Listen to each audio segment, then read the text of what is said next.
High guys, আসসালামু আলাইকুম। Welcome back to Aiden's tiny world. নিশ্চয়ই ভালো আছেন সবাই। আলহামদুলিল্লাহ, আমরা অনেক ভালো আছি আপনাদের দোয়াতে। আজ কিছু বাজার করেছে আমার হাজব্যান্ড, যে কারণে শেয়ার করা কি বাজার করলো সে। কারণ সব সময় বাজার করার সময় আমি থাকি, আর আমি একটু দেখে শুনে ফ্রেশটা নিয়ে আসার ট্রাই করি সব সময়। যাই হোক, এখানে এক শ্রিম্প নিয়েছে বাংলাদেশি, যেটা ও পছন্দ করে, আমিও পছন্দ করি। সাথে রূপচাঁদা ফিশ আর বিপ নিয়েছে। বিপটা আমি সব সময় ঘাড় আর সিনার যে অংশ হাড় সহ মিক্স করে নেই, আর ওরা দেখা যায় বিভিন্ন অংশের প্রাইসটা একটু কম বেশি থাকে, তো যে কারণে দুইটা স্টিকার লাগানো আছে প্রাইজের জন্য আলাদা আলাদা। সাথে কিছু ভেজিটেবল প্রতিদিন রান্না করতে যা দরকার হয় আর কি। আমি আলাদা করে কোনোটার প্রাইস বলছি না, কারণ আমি রিসিট দেখা ছাড়া প্রাইসগুলো বলতে পারবো না, আর আমার মনেও থাকে না। আমি জাস্ট আমার যা যা লাগে আমি সব নিয়ে নেই, আর যেই টাকাটা একবারে হয় ওটা পে করে আসি, তাই কোনটার কত পাউন্ড আমি সেটাও বলতে পারবো না। তো যাই হোক, এখন সন্ধ্যা, আমি রাতের জন্য ইলিশ পোলাও করব। তো রাতে এই টাইপের খাবার না খাওয়াটাই বেটার। তারপরেও আমরা যেহেতু দুপুরে একসাথে খেতে পারি না, তো রাতের জন্য মাঝে মাঝে আমি এই টাইপের খাবার মেক করি। মাছটা ভালোই বড় ছিল, আর ইলিশ মাছটা কেনার সময় আমি একটু বড় সাইজটাই কিনি যাতে ডিম থাকে। তো আমি বড় বড় পিস দেখে 7 পিস নিয়েছি। 5 পিস দিয়ে আমি পোলাও করব, ইলিশ পোলাও। আর 2 পিস আমি ম্যারিনেট করে রেখেছি, ওটা আমার হাজব্যান্ডকে শুধু ফ্রাই করে দিব। ও আবার ইলিশ ফ্রাইটা খুব পছন্দ করে, শুকনো মরিচ ভাজা দিয়ে। আমিও পছন্দ করি, দেখা যায় ওর পছন্দ আর আমার পছন্দ অনেকটাই মিল আছে। আমি ইলিশ মাছের ডিমটা আলু দিয়ে ভাজি করব, তো সেজন্য আমি বেশি করে পেঁয়াজ কুচি নিয়েছি। আর এই ভাজিটাতে বেশি করে পেঁয়াজ কুচিটাই দিতে হয়, আর এটা আগে ম্যারিনেট করে রাখতে হয়, অথবা ইনস্ট্যান্টও করা যায় ম্যারিনেট করে সাথে সাথে। আর যেহেতু আমি রাতের জন্য শুধু ইলিশ পোলাও করব, যে কারণে আমি ম্যারিনেট করে জাস্ট রেফ্রিজারেটরে রেখে দিব ইলিশ মাছের ওই 2 টুকরো আর এই যে মাছের ডিমটা আমি চামচের সাহায্যে একদম গলিয়ে নিয়েছি, কারণ আলুটার সাথে ভাজি করলে এটা একদম ঝরঝরে হয়ে যাবে ডিমটা, যে কারণে। আর এটার জন্য আমি যে মশলাগুলো দিয়েছি তা হচ্ছে সামান্য লবণ, হাফ চা চামচ ধনিয়ার গুঁড়ো, 1 চা চামচ হলুদ গুঁড়ো, আর আমি একটু কম করেই মরিচের গুঁড়োটা দিয়েছি, কারণ কাঁচামরিচ দিয়েছি যেহেতু। তো যার যার পছন্দ অনুযায়ী মরিচের গুঁড়োটা দিলেই হবে। সাথে একটু তেল, আর শেষ সময় একটু জিরের গুঁড়ো দিয়ে দিয়েছি।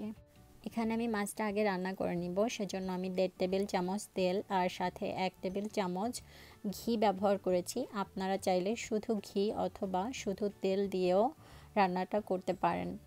তো সেই সাথে আমি 2 টেবিল চামচ পেঁয়াজ বাটা, 1 টেবিল চামচ রসুন বাটা, 1 টেবিল চামচ আদা বাটা আর স্বাদ মতো লবণ দিয়েছি।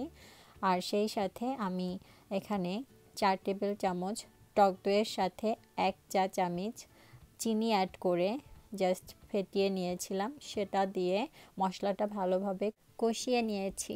আপনারা চাইলে টক দইয়ের সাথে মিষ্টি দইও অ্যাড করতে পারেন, সেক্ষেত্রে আর চিনিটা অ্যাড করার দরকার হবে না। তো মাছটা যখন এক পাশ হয়ে গিয়েছে, আমি উল্টে দিয়ে ঢাকনা দিয়ে আরও 10 মিনিট রান্না করেছি। আর রান্নার শেষে জাস্ট 4টা কাঁচা মরিচ মাঝখান দিয়ে কেটে উপর দিয়ে চুলার হিটটা বন্ধ করে দিয়েছি। তবে মাছটা রান্নার সময় চুলার হিটটা কিন্তু মিডিয়াম আঁচে দিয়ে নিতে হবে। এখন পোলাও করে নিব। পোলাওয়ের জন্য আমি 1 টেবিল চামচ করে ঘি আর তেল দিয়ে দিয়েছি, সাথে 2টো তেজপাতা, 2 টুকরা দারচিনি, 4টা এলাচ দিয়ে দিয়েছি। তো এরপরে আমি পেঁয়াজ কুচিও অ্যাড করে দিয়েছি, সাথে স্বাদ মতো লবণ। পেঁয়াজ কুচিটা খুব ব্রাউন করে ভাজার দরকার নেই, জাস্ট হালকা ভেজে নিলেই হবে। সেই সাথে আমি 1 চা চামচ করে রসুন বাটা আর আদা বাটা দিয়ে দিয়েছি। তো মশলাটা একটু কষানোর পরে আমি চালটাও দিয়ে দিয়েছি। তো চালটা দেওয়ার পরে আমি ইলিশ মাছ রান্না করার যেই ঝোলটা ছিল সেই ঝোল থেকে 3 ভাগের 2 ভাগ এই পোলাওয়ের সাথে আমি ভেজে নেব। কারণটা হচ্ছে যদি এভাবে পোলাওটা ভাজা হয় তবে ইলিশের যেই সুন্দর ফ্লেভারটা এটা পুরো রাইসের সাথে মিশে যাবে আর খেতেও অনেক মজার হবে। অনেকেই আছে জাস্ট পোলাওটা করে মাঝখান দিয়ে মাছটা দিয়ে উপরে আবার রাইসটা দিয়ে দেয়, এতে কিন্তু ইলিশ পোলাওয়ের যে টেস্টটা সেটা পুরোপুরিভাবে আসে না। তো এটা আপনাদের পছন্দ অনুযায়ী করতে পারেন, চাইলে এভাবেও করতে পারেন, আবার একসাথে রাইসের সাথে মিলিয়েও দিতে পারেন। তবে আমি প্রেফার করব এইভাবে করলেই ইলিশ পোলাওয়ের আসল মজাটা পাওয়া যায়। এখানে আমি 3 কাপ চালের সাথে 6 কাপ পানি অ্যাড করেছি। যেই কাপটা দিয়ে আর কি চালটা মাপা হয় সেই কাপেরই 6 কাপ।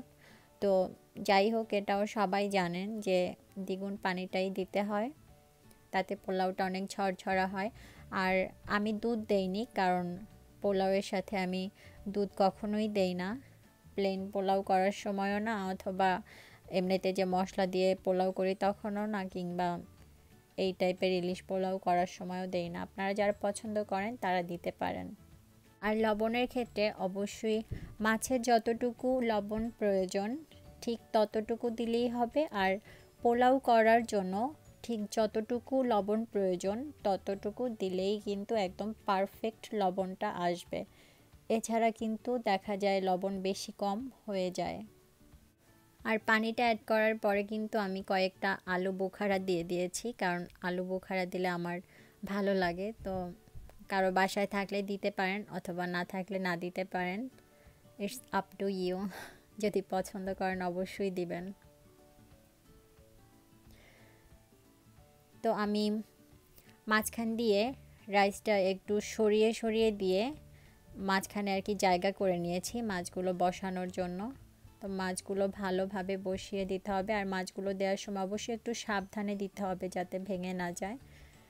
তো এরপরে বাকি যে ঝোল থাকে সেটাও আমি মাছের উপর দিয়েই দিয়ে দিয়েছি। আর এখন জাস্ট রাইসটা দিয়ে আমি পুরো মাছগুলোকে কভার করে দিব, আর সেই সাথে কয়েকটা কাঁচামরিচ উপরে দিয়ে কিছুক্ষণের জন্য চুলার উপরে দমে রেখে দিব একদম লো হিটে। অবশ্য 10 থেকে 15 মিনিট দমে রাখাই এনাফ। এর বেশি রাখলে দেখা যায় রাইসটা কিন্তু একটু ড্রাই হয়ে যায়। তো আমার রান্নাটা যারা একদম নতুন আর কি, যারা রান্নায় আগ্রহী, রান্না করতে কেবল শিখছেন, তাদের জন্য অবশ্যই আপনারা যদি এটা থেকে একটু উপকৃত হন আমিও অনেক খুশি হব। আর আপনারা অবশ্যই আমার রান্না কেমন হয়েছে কমেন্টে আমাকে জানাবেন। তো আমি এখন খাবারটা সার্ভ করেছি, আমার ছেলে ওয়েট করছে, আমার ছেলেকে আগে খাওয়াবো আমি, এরপরে আমরা খাবো। তো আজকের মতো এখানেই বিদায় নিচ্ছি। সবাই ভালো থাকবেন, সুস্থ থাকবেন, আর আমার ভিডিওটি ভালো লাগলে অবশ্যই আমার চ্যানেলটি সাবস্ক্রাইব করবেন। আল্লাহ হাফেজ। B B B. Let me see B. So that's okay. Can you try again? Straight B. That's circle. Can I show you? It's circle.